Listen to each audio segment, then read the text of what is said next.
Hello, everybody. My name is Ryan, And my name is Andrew. and we are the Pod Piece. Welcome back. We did it. We finished up. We just watched the last two episodes of One Piece live action. And let me tell you, it's over. We're done. We did it. Andrew, how did you like the finale here? Whoa, hold on. We're gonna start with you because we're I on that started last rotation. time. What is this? No, I started last time. I think that's some horse hockey. All right. Well, I'll tell you what. The last bit here, like after we left Arlong Park, I'll say I enjoyed that. I thought they did all that pretty well. All the ideas were there. It all worked. Not a lot of people talking, so you don't have to worry about like dialogue being absolute awful. All the ideas are good. It seems like definitely we're not going to Log Town to start season 2. Although like the teaser at the end is Smoker, so maybe we do. That's everything else indicates no, but maybe. Also timing wise with season 2 that wouldn't really make sense. Anyway, Arlong Park itself, was it successful? No, I think it kind of sucked. But that's mostly because when you change all the characters, when you change all the motivations, they become less impactful. Well, they could become more impactful, but in this scenario, they just all got worse. Bellamere is a totally different character. Nami's motivations are totally different. The motivations of the village are totally different. Arlong is honestly a pretty different character. I don't think he was going after the One Piece. That was what the leaks were saying, but it doesn't look like that was the case, which is good because that was insane. But everything else about him is wildly different. It did do a better job of leading up to some of the later One Piece content that, you know, if you were to ever revise Arlong Park, that you should do that. So surprisingly, the live action crew did do a good job of that, but that's one of the few not great things. One of the few good things that you would say about Arlong Park, but Nojiko was kind of embarrassingly bad. The cinematography still just bottom of the barrel. They don't know what they're doing. A lot of rough, but that's just my take. Do you concur? I do. I think, like you said, the ending was good, where it starts to kind of get back onto kilter and follow the storyline that we're assumed or acclimated to. But I wasn't a fan of Arlong Park, and I guess it hurts more knowing what it could have been from the actual anime, because that was like my favorite arc that we had seen. I think even still, from what I've seen with or what we've seen, so that kind of stung. I feel like it. I don't know. It is hard because it's a lot of CGI and they can only make it so executed. yeah. So I don't know. It was just disappointing. I did like Zoro and Sanji's fight somewhat. Like I honestly that was better than the Arlong fight. What they were doing with just like the minions or whatever you want to call them, the fishmen. So that was a highlight for me, I guess, like that action scene. And I do like Sanji and Zoro's interaction. I think are the better of the cast, between each other. But that's really about it for me, in terms of what I enjoyed. Yeah, I'm on that same boat too, because even that, like some of the choreography with the Zoro Sanji fight, like I can't help with this show. Like whenever I'm seeing people sword fight, like I'm noticing like the people being like a foot behind where like the sword strike is, because that's happening everywhere. All these action scenes were getting like the editor just like kind of fast forwards for like some of the sketchier parts, which like these are distracting things for me. But in general, the motion, the ideas of it were pretty good. Again, like some of the editing stuff of like Sanji zipping into frame, like someone in Premiere or After Effects just like click and dragging him because they're like, oh, we need him there now. So like that really inhuman action is distracting. But none of that's as bad as like Arlong destroying his own, the pillars just and watching Luffy destroy the pillars in the room. Like that, and the idea of that entire fight conceptually was just stupid. So that did come off worse, even though I think motion wise, there were less things that didn't make sense in it. I think some of the best gum effects were in the Arlong fight. They weren't doing anything really impressive, but in general, just kind of there. But this also was the arc or the 2 episodes where we saw like the climax of the Garp storyline, which much like the climax of the Buggy storyline, they got there and they're about to finish it. And then they said, oh, I guess this guy can't do anything. I guess they really would impact a lot if they did something right now. Just run away. So Buggy does that. And then Garp gets there. He beats up Luffy. And I mean, I don't want to say anything much because these are spoilers for like the middle of One Piece, like straight up hundreds. It would be something that would be spoilers for like season 5 of the live action, right? Hypothetically, if they did it right, it'd be forever from now. So I'll just say like, if you were going to force Garp to meet Luffy, yeah, I guess he would just have to do like a bullshit test with him. But even there, it doesn't really make sense. Kobe, just way too much Kobe. They don't know what they're doing with Kobe, and it shows. Yeah, they do. He's gonna be a captain. Yeah, he's gonna be king shit, man. It's he's gonna be a warlord of the sea. You watch. I don't know what they're trying to do. They clearly just loved Kobe, so they're like, how do we inject him more? And I think that's where this whole Marine storyline gets born out of, is just forcing Kobe in, which is unfortunate.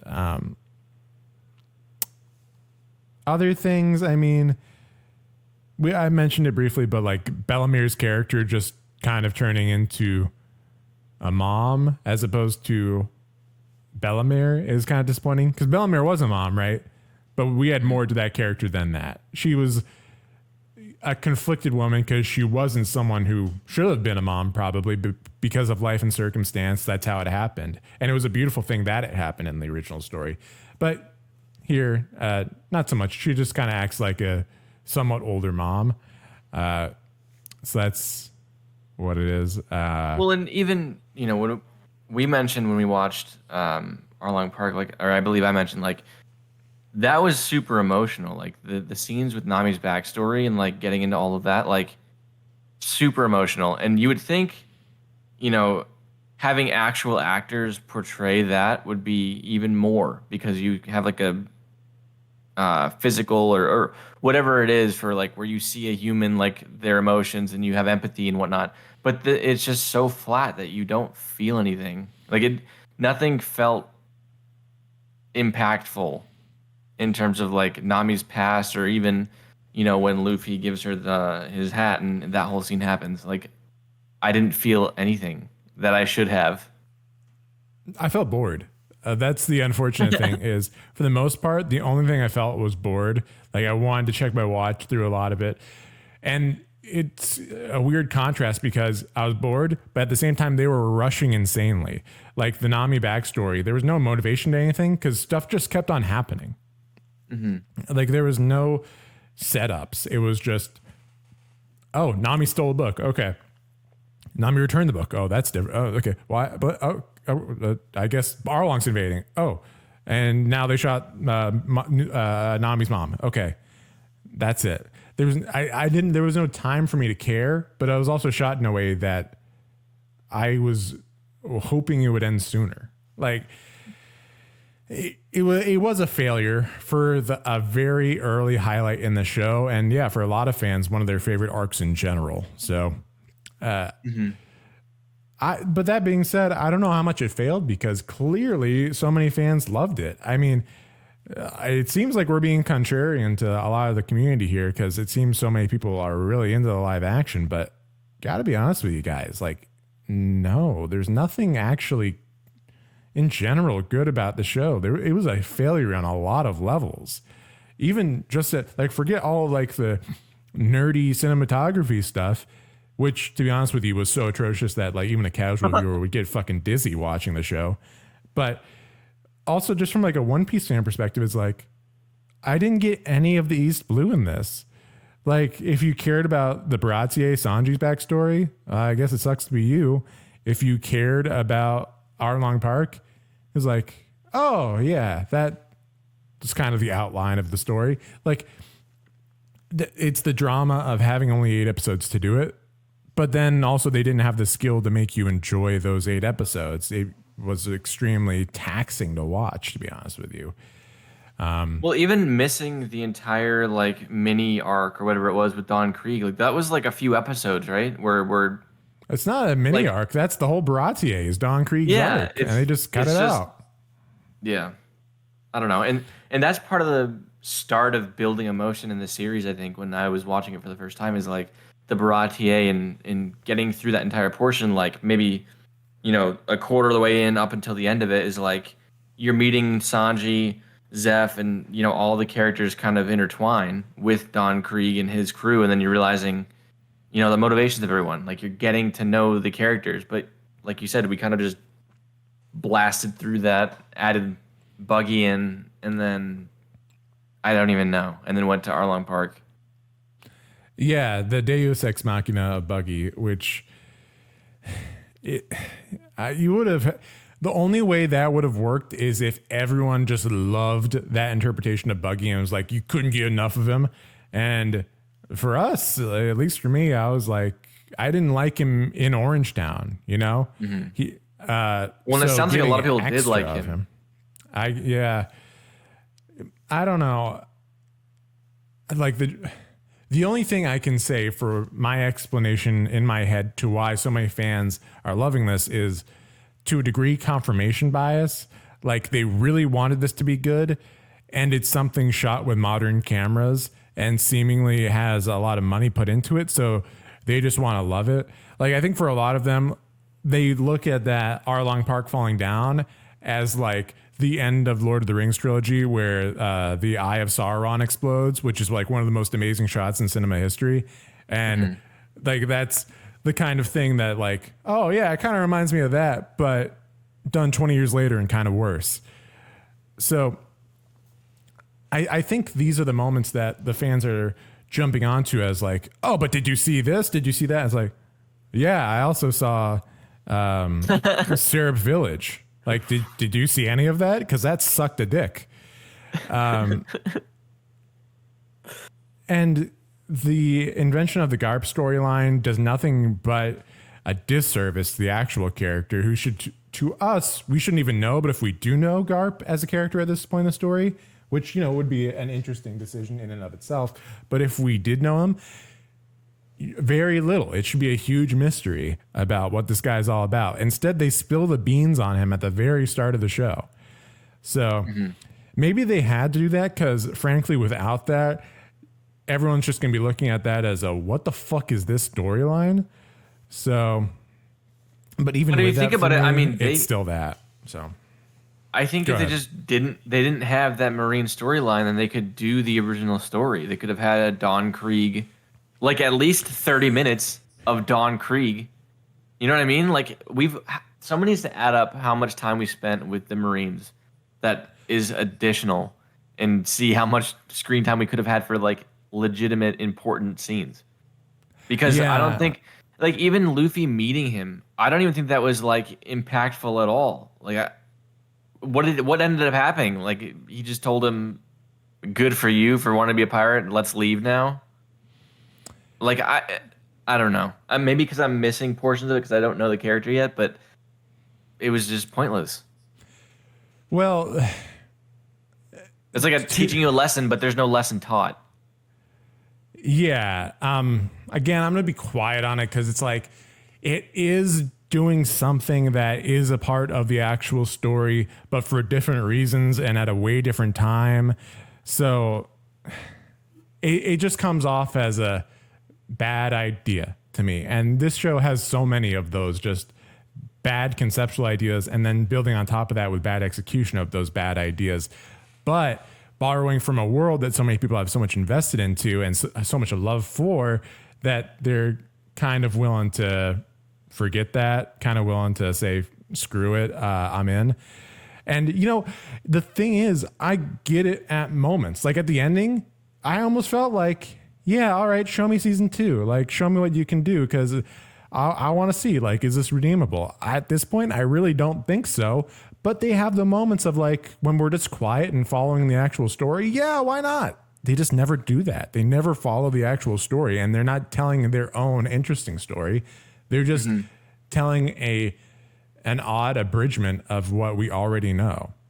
Well, But I guess that's in a poor way. But sorry, yeah, go ahead. yeah, and I think that's our main nitpick is like, why are you making a new story that is leagues worse than what the material is? You know, they could have made it based on like I don't know. It is so loosely based on the original anime that it's like we've been saying, it's like a whole different show. Like it doesn't Yeah. even feel like you're watching One Piece.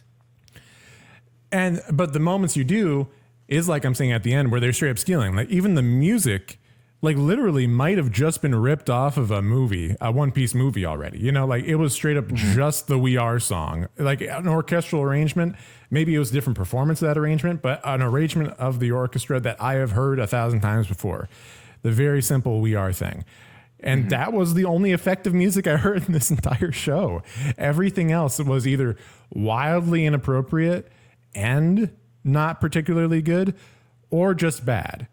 Like at times we were hearing like triumphal music at times where you should be devastated. Like when Nami's getting robbed by Nezumi, it's like, yeah, that should be like a super low moment for that character. That's building up to her stabbing herself in the shoulder, but there's triumphant music going on in the background. So Yeah, it wasn't fitting, I don't think. and that's so And much of the music in the show, which is unfortunate. And I don't really blame the composer, I guess. I would blame the people who are actually putting that in, the actual showrunners who are making those decisions. But yeah, not effective. Not effective. Well, and that's the issue is like we can nitpick each thing, right? But it's not each thing that makes it like not a cohesive story.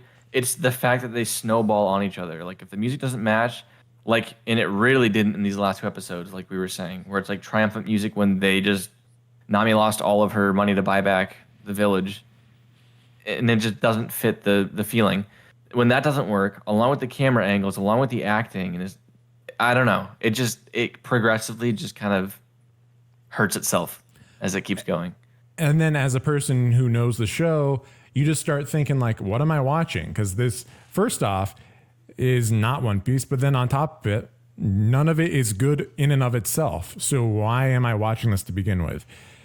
So yeah, that's the main criticism, because I don't think I have a lot to say on Arlong Park. Like it was just more of the same, and pretty different story and told pretty poorly, executed pretty poorly, and yeah, no, I'll say to continue on the last reaction we had here. I still enjoy Sanji just as much. He's just fine.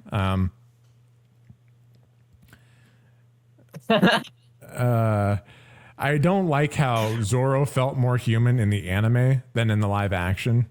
It's kind of like a robot at this point, where it's like cookie cutter responses or rebuttals, but it's like passive aggressive, but there's also no emotion behind what he's saying, or Yeah. even feeling of it being like, I don't know. I don't think I feel for Zoro at all in this story. No, and he's one of like the highlight characters, right? Like he's Yeah. a lot of people's favorite character, and apparently people are loving him in this, but again, we're not seeing it. But the other thing is like him being wounded is like not a factor in this. Like we see him like go, "Oh, my tummy," like twice, but that was it. And whereas if you actually remember the anime and the manga in Arlong Park, like it's actually a gruesome scene when Arlong rips off Zoro's shirt and is like, "Oh Jesus, this dude's like stitched together with fishing line. Like this is insanity." Yeah. But here it's like nothing even remotely close to that. And again, I think we were right in our expectations that like, okay, Usopp fights one of the actual generals and just does it on himself. And for whatever reason, luckily that dude was like drinking napalm. So Usopp was able to blow that up right quick. And then Zoro and Sanji got to fight just Kurobi by themselves. And none of it seemed particularly challenging. It was just kind of going through the motions of it. There wasn't a lot of tension in either battle. Mm-hmm. And yeah, overall, it just wasn't very good. That's a sad way to end this grand One Piece live action season of reactions here. But it's like, that's the takeaways. Kind of stunk. I would agree. I mean, we went into it open-minded, not expecting perfection, but when things just progressively get worse in every way, it's kind of hard to not bring it up. Well, I think we've been fair. Like, we'll mention hey, first episode, a lot of pretty good stuff in there. First two was all right, telling us an effective story. But the further we get down the road of the bad is you find less good things to say. And I mean, like I said, I still found moments to enjoy in the last episode here. We're not just shutting it down to be jerks. It's just didn't do it. Mm-hmm. So that's all I really have to say on it, to be honest with you. It just didn't happen. Yeah, that's exactly what I think. I mean, if they have a season 2, I think we'll definitely decide that we'd watch it, but only to see, how it progresses and if it gets better. You know what I mean? I don't want to be negative about the show, but I'm hoping that if there is a season 2, I'm sure there is with how much buzz the first one's getting, but it's only up from here, right? I mean, I think so. I don't foresee a Marine B plot in season 2. And if there is one, it would just be with Smoker. So at least that would probably be more tolerable than Kobe. Mm-hmm. So, silver linings there. I don't think they can mess it up in that way. And the structure of how they did it, they could do the same, spend 2 episodes in every place, or even 1 episode in every place. You don't need 2 episodes to do Whiskey Peak or Reverse Mountain. You could do that in an episode and then do Little Garden in another episode or 2, Drum Island in an episode or 2, 2 episodes, and then try to finish it up with 2 or 3 episodes of Alabasta. But still, that's insane pace. I would hope that they would give them more episodes to do it, considering that I think that this is a success. The actual internal numbers, we'll never know. What their expectations were, we'll never know. I would say that it's performed, from what we understand, better than could be expected. And it seems the audience reaction, at least, was above expectations. So, hey, that's all good. Like we're saying at the beginning, that's all good things for the One Piece community. You want this to be good or perform well, because that just means more money going into a thing we enjoy. So that means more money into video games or side movies or whatever. That's all good stuff. So, hey. Well, yeah. And even, in terms of new people, if it brings in a new audience of people that, like I said previously, subscribe to Netflix and have never seen One Piece, and they're like, oh, I really like this live action show. And then they start watching the anime and then probably get more invested at that point because the story is much better. So I think, maybe that's a good scenario where dip your feet in the water and then actually start watching the good media. But yeah. Yeah. So I think good takeaway here. I think that's what we got. Do you have anything else to add before we sign off here, Andrew? I don't think so. I mean, those of you want to add to it, but you can close it out. I think I'm good. For those of you who don't normally watch us, we're Pod Piece, the One Piece Catch-Up podcast, normally going through the anime. So we'll be going through Skypiea, very exciting arc way in the future from the live action. So we'll be doing that relatively soon, and hope you all can join us. But that's been us for the One Piece live action. We'll see you guys all next time.